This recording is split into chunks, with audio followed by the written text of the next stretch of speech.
Hello friends, welcome to rainbow channel. இன்றைக்கி நம்ம பார்க்க போகிறது கடலை மிட்டாய், பொட்டுக்கடலை மிட்டாய் பார்க்க போகிறோம்.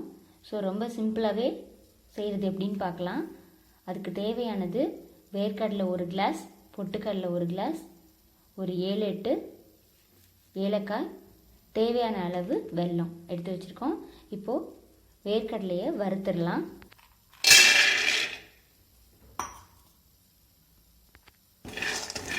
வேர்க்கடலையை நல்லா வறுத்து வச்சுக்கலாம். கொஞ்சம் ஹை ஃப்ளேமில் வச்சுட்டு வறுத்துக்குங்க. வறுத்துட்டு தோலை ரிமூவ் பண்ணிக்கலாம். ரிமூவ் பண்ணி டபுளாக வச்சுக்கலாம், எடுத்து வச்சுக்கலாம்.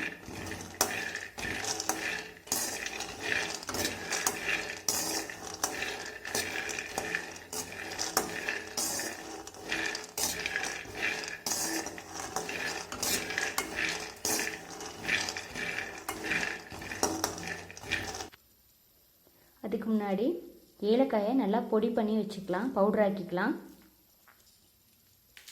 வெல்லத்தை நல்லா இடித்து வச்சுக்கலாம். இப்போது ஏலக்காய் டைரெக்டாக நீங்கள் போட்டு இடித்து வச்சுக்கிறது கொஞ்சம் கஷ்டமாக இருக்கும். ஸோ இது ரொம்ப ஈஸியான மெத்தடு. 1 டீஸ்பூன் சுகர் எடுத்துக்கோங்க, ஒயிட் சுகரு. இப்போ இடிச்சிங்கன்னா ஈஸியாகவே இதுவாகும். இப்போ இதை இடித்து பவுட்ரு பண்ணிக்கலாம். ஒரு பிளேட்டில் பாதி சைடு பொட்டுக்கடலை, இன்னொரு பாதி சைடு வேர்க்கடலை எடுத்து வச்சுக்கோங்க. வேர்க்கடலையை வறுத்துட்டு தோலை ரிமூவ் பண்ணிவிட்டு 2ஆக உடச்சி வச்சுக்கோங்க. இது ஒரு சைடும் இது ஒரு சைடும் இருக்கட்டும். வெல்லம் பார்த்திங்கன்னா நான் 2.5 கிளாஸ் அளவுக்கு எடுத்திருக்கேன். ஸோ உங்களுக்கு கூட வேணால் கூட எடுத்துக்கோங்க, இல்லை கம்மியாக வேணால் அந்த மாதிரி எடுத்துக்கோங்க. நான் வெல்லம் ப்ளஸ் நாட்டு சக்கரை 2ம் கலந்து எடுத்து வச்சுருக்கேன், ப்ரௌன் சுகரு. இப்போ இதை சிரப்பாக்கி வச்சிடலாம். 2 கிளாஸ் தண்ணி ஆட் பண்ணிகிட்ருக்கேன்.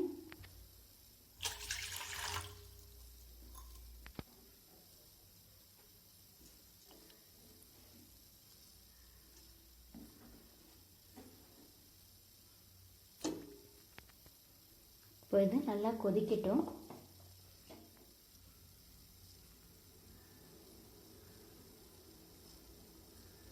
ஜீரா பக்குவத்துக்கு கொண்டு வந்ததுக்கப்புறமா நம்ம ஆட் பண்ணிக்கலாம் வேர்க்கடலையில். இது 2க்கும் சேர்த்து தான் நான் இப்போ போட்டிருக்கேன். ஸோ நான் 2 கிளாஸ் எடுத்திருக்கேன் வெள்ளைப்பாகு.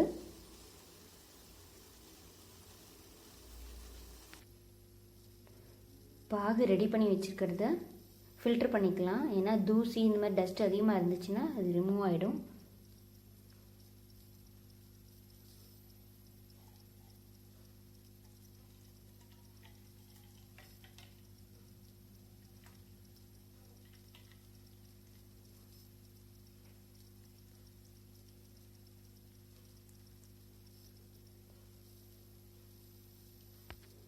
இப்போ இதை வாஷ் பண்ணிவிட்டு இதிலையே மறுபடி பாகு காய்ச்சிடலாம். இப்போ இதில் அரைச்சி வச்சுருக்க ஏலக்காய் பவுடரை 2 பிஞ்ச் சேர்த்துக்கலாம்.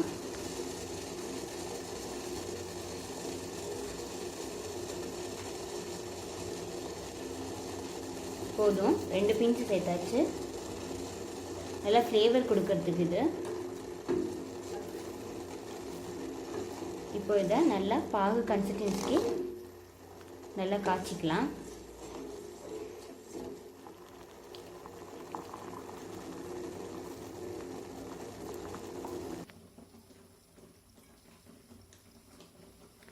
ஜெல்லி பக்குவத்துக்கு அந்த இது இருக்கணும்.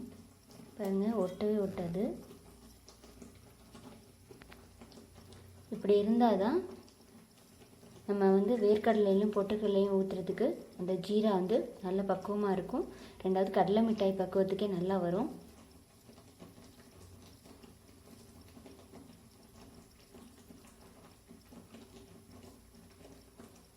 ஓகே, இப்போ நம்ம ஜீராவை ட்ரான்ஸ்ஃபர் பண்ணிடலாம். பாருங்கள், நல்லா வழுவழுப்பு தன்மை நல்லா இருக்கும். தண்ணியே இருக்காது கொஞ்சம் கூட.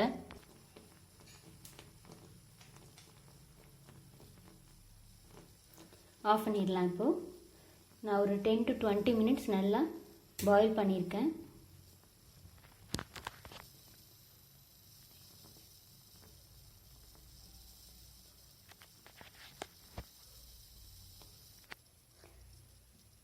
கடலையில் படுற மாதிரி ஊற்றலாம். இப்போது குழந்தைங்களுக்கு ரொம்பவே பிடிக்கும் இது.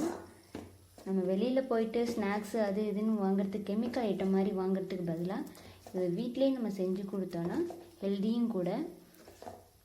நீங்கள் வந்து ஆஃப் குவான்டிட்டி வந்து வெல்லம் போட்டுக்குங்க, பேலன்ஸ் ஆஃப்க்கு வந்து நாட்டு சர்க்கரை போட்டுக்குங்க, ரொம்பவே நல்லது. இது பேலன்ஸ் இருந்தால் கூட ஒன்றும் ஆகாது.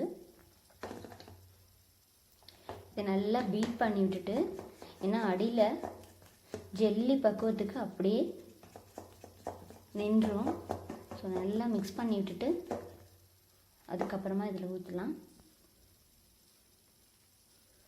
எல்லா பக்கமும் படுற மாதிரி நல்லா ஊற்றி விட்டுடலாம். இது வேலை ரொம்ப குயிக்காக முடியும்.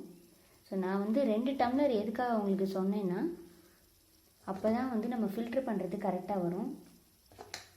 1 டம்ளர் கொடுத்தீங்கன்னா நீங்கள் வந்து ஜீரா பக்குவத்துக்கு வர்றப்பவே உங்களுக்கு ரொம்ப கெட்டி ஆகிடும்.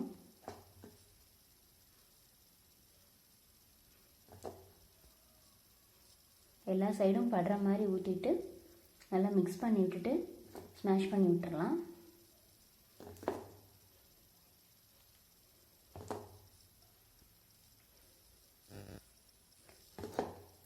தேங்காய் பர்பியும் ஆல்மோஸ்ட் இது தான். ஆனால் வெல்லத்துக்கு பதிலாக நம்ம சீனி போடுவோம், அதுவும் நல்லது.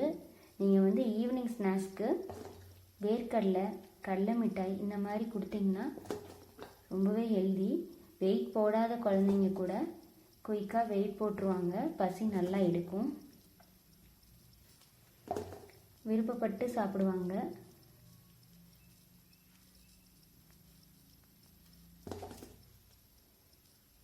பாருங்கள், நம்ம எடுத்த 2 டம்ளர் தண்ணி ப்ளஸ் அதோட வெல்லம் 2 டம்ளர் எடுத்திருக்கோம். எல்லாமே கரெக்டாக ஆயிடுச்சு, பேலன்ஸ் எதுவும் இல்லை.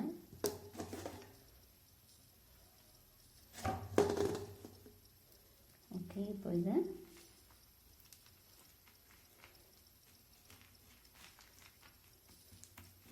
இதை பிடிக்கவும் செய்யலாம், உருண்டையாக்கவும் செய்யலாம். இல்லை வேணாம் அப்படின்னா இப்படியே வச்சு கட் பண்ணுறதுக்கு கூட நீங்கள் பண்ணிக்கலாம். ஆனால் கொஞ்சம் குயிக்காக செஞ்சிடணும். ரொம்ப இறுகிடுச்சுன்னா சரி வராது, எடுக்க வராது. இப்போ நம்ம ஸ்மாஷ் பண்ணி விட்டுறலாம்.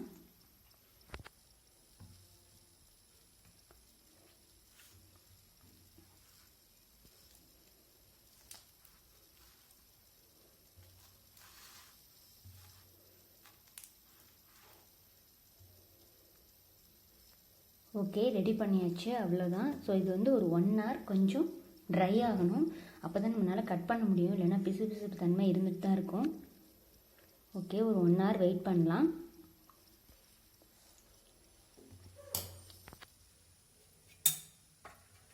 கடலை மிட்டாய் ரெடி ஆயிடுச்சு. நான் இதை அடியில் எடுக்க முடியல, ஸோ அதனால் தோசை கரண்டி வச்சு அடியில் லைட்டாக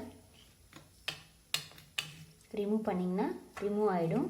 ஸோ இந்த மாதிரி உருண்டை பிடிச்சி வச்சிடலாம். பாருங்கள், வேர்க்கடலை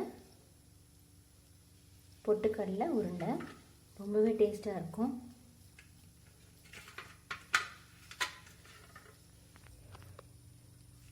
ஓகே ஃப்ரெண்ட்ஸ், கடலை மிட்டாய் ரெடி ஆயிடுச்சு.